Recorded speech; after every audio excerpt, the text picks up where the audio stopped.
आशीर्वाद दें। मैं यहाँ आशीर्वाद प्राप्त करने आई हूँ, आप सब यहाँ मंच पर। और इस सभा में मेरे ख्याल से जितने भी लोग मुझे दिख रहे हैं सभी वरिष्ठ, पीछे हमारे कुछ युवा साथी भी हैं, माताएं बहनें हैं, सब हैं। पर मैं यहाँ सबसे छोटी हूँ, अनुभव में भी, उम्र में भी। तो आप सब, आज मैं आशीर्वाद देने नहीं, आशीर्वाद लेने आई हूँ। और मेरा सौभाग्य है कि आपने मुझे इस योग्य समझा। तो बहुत बहुत पहले धन्यवाद इस मंच का, आपका। और गिरीश जी, दिनेश जी, संदीप जी, हर्ष जी, सभी लोगों का, मनीष जी, सभी लोग हमारे यहाँ सब बैठे हैं जिनसे रोज बातचीत होती रहती है। और जब वो बिटिया कहकर बात करते हैं कि बिटिया ऐसा करना, बहुत सारे भाई मेरे यहाँ बैठे हैं जो दीदी कहते हैं।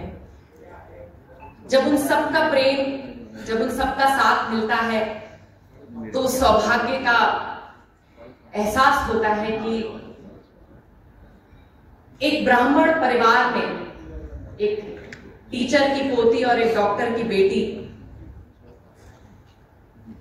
लेकिन हमारे जो संस्कार, आज मैं गर्व से कहती हूं कि मैं एक सनातनी हूं, इस महान देश की एक पुत्री हूं। और अभी श्रीचंद शर्मा जी ने इतनी खूबसूरत तरीके से, मेरे ख्याल से एक टीचर की एक कला होती है कि कितनी अच्छे तरीके से वो ज्ञान को पहुंचाते हैं सबको। अपने बाबा की, मेरे दादाजी स्वर्गीय कैलाश चंद शर्मा जी की याद आज उन्होंने दिला दी मुझे। एक संयुक्त परिवार में रहते हुए जो संस्कार हम सबको मिले, और बार बार मुझे याद है मैं डीपीएस में पढ़ती थी और हमारे यहाँ अंग्रेजी बोलने पर, मैं खुद ही मॉनिटर थी क्लास की, पढ़ने में थोड़ी तेज थी तो फटाफट मॉनिटर बना दिया गया। और बोला जाता था कि जो हिंदी बोले उसका नाम लिख लेना और टीचर को बता देना। लेकिन हमारे संस्कार, हमारे घर, हमारे परिवार जनों ने हमें जो सिखाया था, क्योंकि मेरे दादाजी जो के थे वो रोज हमें कहते थे कि बेटा एक हिंदी का अखबार रोज पढ़ा करो, रोज उसमें सारी चीजें सीखा करो। और जब हम छोटे छोटे थे, जब अस्पताल के किसी फंक्शन में जाते थे तो सभी लोग आते थे, मुझे याद है कलराज मिश्र जी, अडवाणी जी, सभी लोगों को जब हम तिलक करते थे माथे पे, तो वो लहंगे लाचे पहना के हमें छोटे छोटे तैयार करके लेके जाते थे।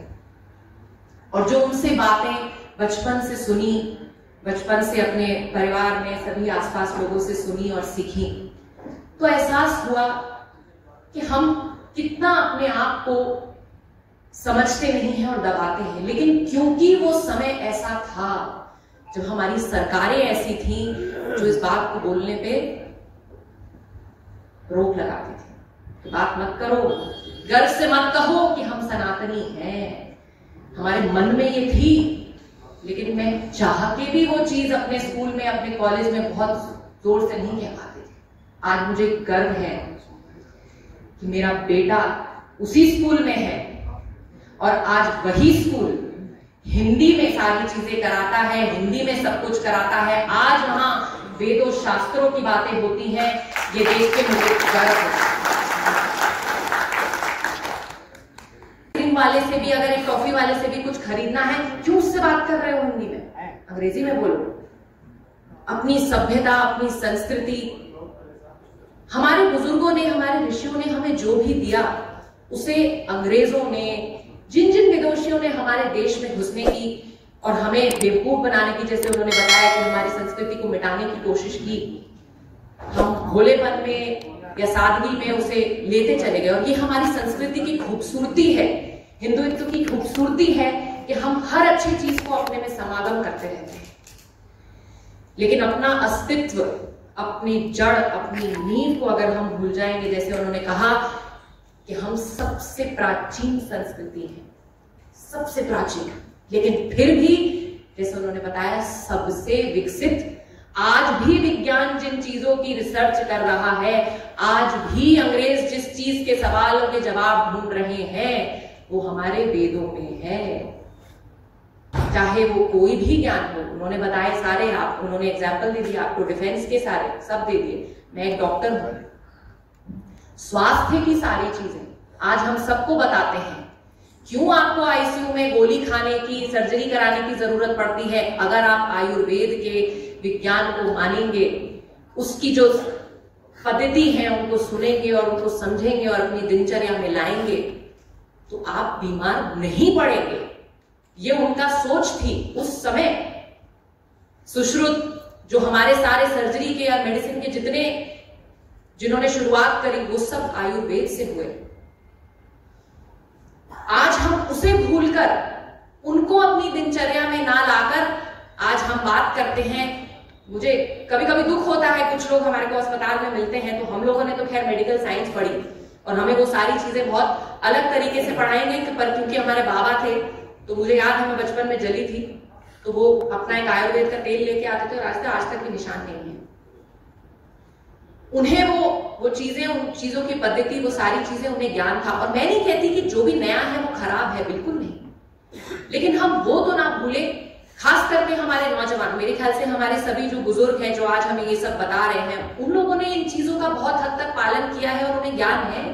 पर हम जैसे युवा, हमारी पीढ़ी और हमसे अगली आने वाली पीढ़ी को हम ये बता पाए और समझा पाए। एक माँ होने के नाते मुझे पता है कि मैं अपने बच्चे को हर रोज ये सिखाती हूँ, बताती हूँ कि नहीं बेटा, 4 साल की उम्र में जब उसने हनुमान चालीसा सुनाई गाई तो मुझे गर्व हुआ ये सुन के। और उसे बताया मैंने कि बेटा, जैसे अभी श्रीचंद शर्मा जी ने कहा कि चालीसा में लिखा था कि हनुमान जी ने सूरज से वो जब खाया था सूरज को तो दूरी कितनी है उसकी कैलकुलेशन हनुमान चालीसा के अंदर है।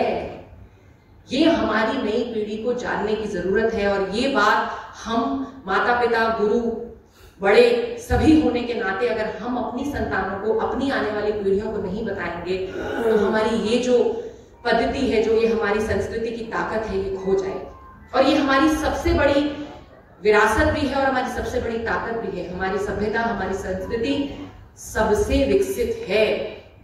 इसे स्वीकार करने में हमें शर्म नहीं आनी चाहिए। मुझे बहुत खुशी होती है, मैं पिछले साल विदेश में स्विट्जरलैंड में गई और बहुत अच्छा लगा जब स्विट्जरलैंड में वो एक लिफ्ट सी होती है जो हवा में ऐसे लेके जाती है, और आप मानेंगे नहीं, वहां लिफ्ट में कम से कम 90% लोग जो थे वो सब हिंदुस्तानी थे और वहां लिफ्ट में पर्वत की ऊंचाई पर जय श्री राम का नारा लगा। दिल को खुशी हुई, मन को ये सुन के अच्छा लगा कि आज हम अपनी संस्कृति को बाहें खोल के अपना रहे हैं और हमारी सरकार आज ऐसी है जो हमें ये करने की अनुमति दे रही है। नहीं तो पहले की सरकारें बोलती थी, अरे क्या तुम बेवकूफ हो, ये क्या बातें कर रहे हो, विदेशी चीजें कॉपी करो, ठप्पा लगाओ, हमारी ही पुरानी अदरक लहसुन और हमारी हल्दी के ऊपर उनके ठप्पा लगाओ और जाके मार्केट में बेचो, जो कि हमारे वेदों में, हमारे शास्त्रों में लिखी गई थी। पर ये बात, मैं बहुत छोटी हूं, जैसे मैंने कहा कि सबके सामने यहाँ बोल, खासकर मेरे जो युवा साथी पीछे बैठे हैं और जो माताएं बहनें हैं, मेरे ख्याल से हम सब के ऊपर ये दायित्व है।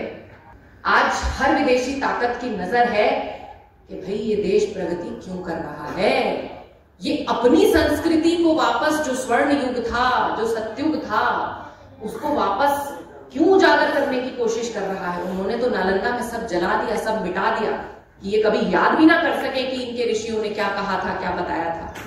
पर आज भी हमारे वो लोगों ने हमें वो याद दिलाया।